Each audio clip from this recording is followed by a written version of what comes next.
Lithuania. Lituania. Lituania. Litva. Lituania. Lithuania. Lituania. Lituanie. Litauen. Litva. Ką visi šie žodžiai turi bendro?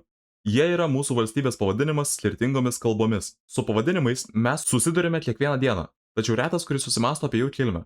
Mes esame įpratę savo kaimynę vadinti Lenkiją, nors didžioji Europos dalis ją rašo su šaknimi Pol. Net nekalbu apie Vokietijos pavadinimų gausą. Visus vietovių pavadinimus nagrinėja vietovardžių mokslas, geriau žinomas kaip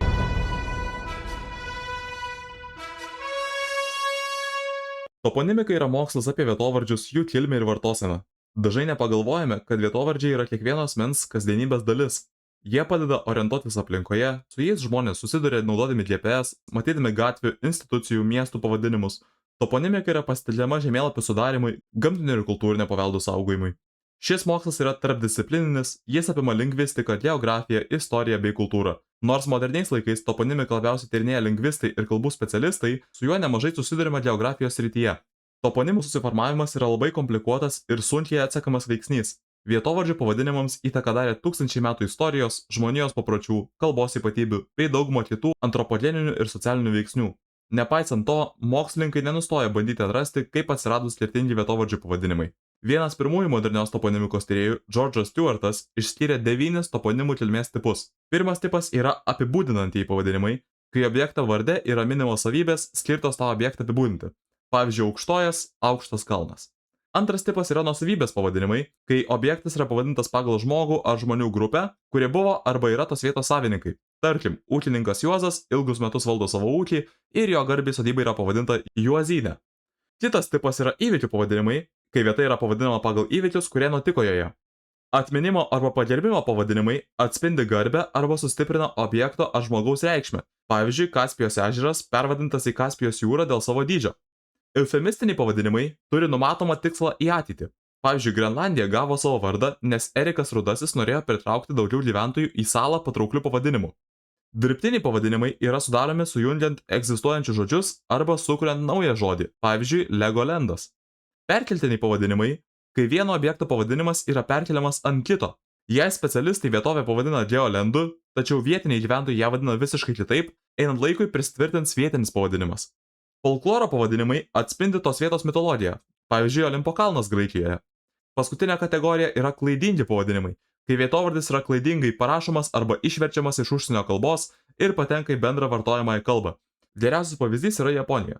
Japonai savo valstybę vadina Nihon arba Nippon, tačiau mes ją vadiname Japonija, nes europiečių pirkliai, tame tarpe ir Markas Polas, keliaudami į Rytų Aziją, netaip išgirdo salos pavadinimą ir užrašė savo kalbą. Einant metams, tas pavadinimas evoliucionavo tarsi sugedęs telefonas. Iki šių dienų turime 2 visiškai skirtingus Japonijos vietovardžius. Reikia atkreipti dėmesį, kad toponimai nėra vien tik geografinių objektų pavadinimai.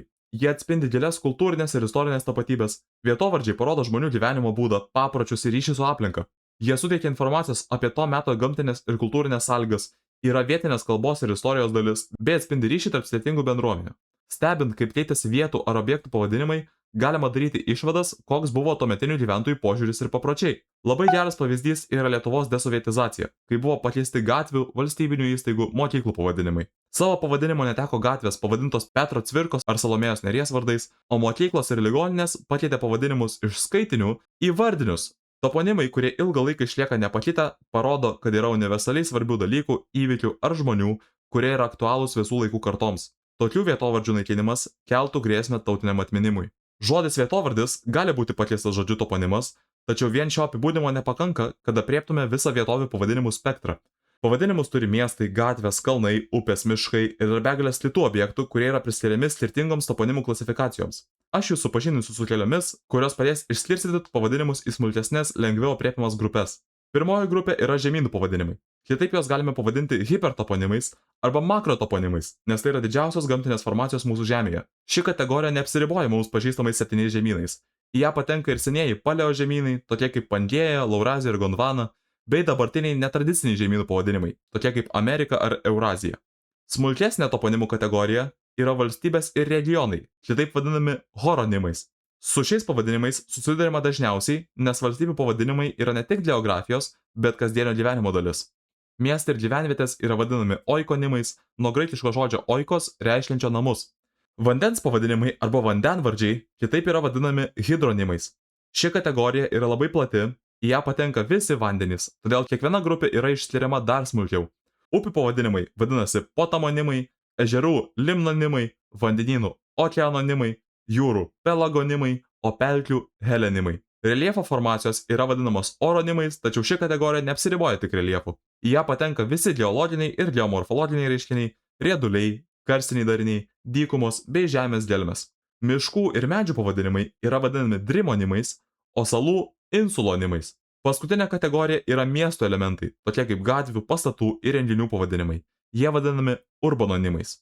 Dabar, kai susipažinote su toponimikos mokslu, kitą kartą pamatę bet kokį kelio ženklą, užrašą ant sienos ar tekstą žemėlapyje, pamastykite, iš kur šis pavadinimas atsirado. Kodėl miestas vadinasi būtent taip? Kuo ypatingos greta esančios upės pavadinimo šaknys? Atsiminkite, kad vietos, kurias matote kasdien, savo pavadinimuose laiko ilgus ir gilius istorinius bei kultūrinius pamatus, kurie suteikia puikią galimybę susipažinti su savo aplinka artimiau.